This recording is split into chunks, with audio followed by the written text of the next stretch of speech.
নগদে ঢুকে যাব। তো দেখেন আমি নগদে ঢুকতেছি। আমার কিন্তু নগদে অনেকের যেমন আপনার পিন ভুল দেখায় বা অন্যান্য সমস্যা দেখায়, নেটওয়ার্কের সমস্যা দেখায়। আমার কিন্তু সেটা দেখাইলো না, অনায়াসে ঢুকে গেল। তো দেখেন আমি ব্যালেন্স চেক করতে পারতেছি। আ তারপর হচ্ছে লেনদেনের ক্ষেত্রে আমি যদি আপনাদেরকে প্রমাণ দিয়ে দেখাই, আজকে রাত্রে ৮টা ৫২ মিনিটে ৳৫৭ মোবাইল রিচার্জ করেছি। পাশাপাশি দেখেন আমি একটা বিল পরিশোধ করেছি ৮টা ৫১ মিনিটে এবং ক্যাশ ইন করেছি ৳১১৬০। তো সব মিলিয়ে দেখা যাচ্ছে যে এদিক থেকে কিন্তু আমার নগদ ঠিক আছে। এবং যদি কারোর অন্যান্য সমস্যা দেখায় তাহলে আপনারা প্রয়োজনে পুনরায় কেওয়াইসিটা আপনারা সাবমিট করে দিবেন। তাহলে দেখবেন যে ঠিক হয়ে গেছে। তবুও যদি আপনার সেটা সমস্যার সমাধান না হয়, তাহলে আপনারা কি করতে পারেন? সেক্ষেত্রে দেখা যাচ্ছে যে আপনার অ্যাপস আপডেট দিয়ে দেবেন এবং অনেক সময় দেখা যাচ্ছে যে আপনাদের নেটওয়ার্কের কারণে বিভিন্ন রকম সমস্যা হতে পারে।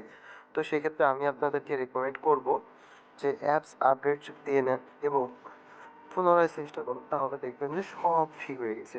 হয়তোবা কিছুদিন আগে আমাদের বিভিন্ন রকমের সমস্যা দেখাইছে। কিন্তু সার্ভার জনিত কারণে এবং আপডেট দেওয়ার কারণে এই সমস্যাটা দেখাইছে। যেমন দেখেন আমি বিল পেতে আসলাম। তারপর হচ্ছে আ আপনার ওয়াইফাই বিল দেওয়ার ক্ষেত্রে আমি অরবিটটা সিলেক্ট করলাম। আমার অরবিট ওয়াইফাই। তো সেক্ষেত্রে দেখেন যখনই আমি এটা দিতে যাচ্ছি, তখন দেখেন আমার কিন্তু আপনার এসআইডি দেওয়ার সাথে, সাথে আমার নাম এবং মোবাইল নাম্বার এবং টাকার অঙ্ক এখানে লিখতে বলছে। ঠিক আছে? তো এইবার আমি যদি আপনাদেরকে এইটা থেকে বের করে এসে আরেকটা বিষয় দেখাই।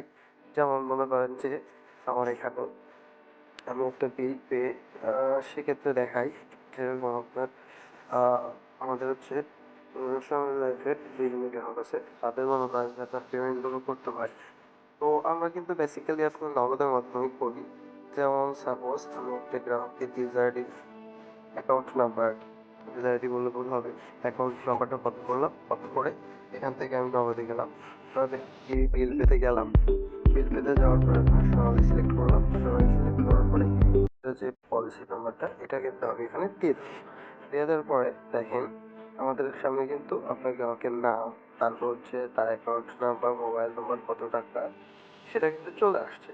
এবার টাকার অঙ্কটাও কিন্তু এখানে সিলেক্ট হয়ে গেছে। তো আমার পর্যাপ্ত ব্যালেন্স বর্তমানে না থাকার কারণে আমি পরবর্তীতে যেতে পারছি না।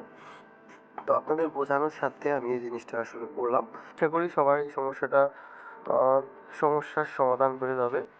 তো যদি আর কারোর কোনো সমস্যা থাকে সেক্ষেত্রে আমাকে ইনবক্সে অথবা দেখা যাচ্ছে কমেন্ট করে জানাতে পারেন। Thank you.